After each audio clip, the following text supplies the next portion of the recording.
While mining production registered an annual decline, so too did mineral sales, down 14.9% in March year-on-year.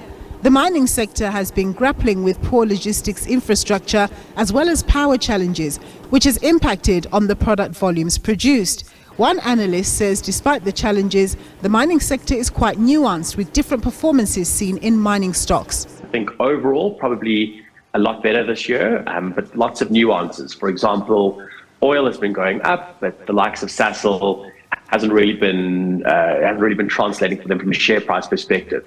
Looks quite cheap optically, but I think from a free cash flow perspective, it's not really that cheap, and that share's been underperforming a little bit.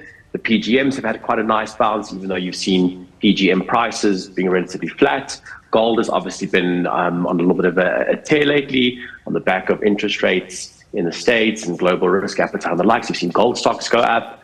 Copper's been very much in vogue and very much a topical metal. So those companies exposed to that have been doing very, very well. So there's lots of nuances and lots of different things going on. But overall, quite positive from a sector perspective, from an underlying commodity perspective, and from a share price perspective. Meanwhile, Anglo American was reported to have rejected yet another takeover approach for its business by BHP, which is said to have upped its offer by 15%.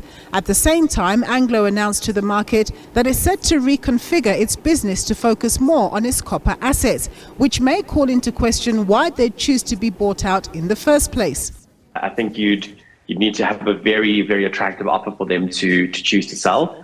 And they're going to be way more copper-centric, which, like I mentioned during the show, is very much a topical and very green and very metal of the future insofar as its uses and the like, and green energy and all of those things. So it's going to be a bit more focused on things like copper. I think 60% of their business will be focused on copper. So things like that they're starting to do to, again, try clean up the business and have it be more beneficial for the long term.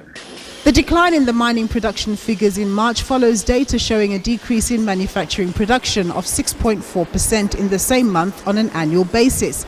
With these productive sectors having a poor showing, economists have suggested that the first quarter GDP number could come under pressure as a result. Nompumelo Siziba, SABC News, Johannesburg.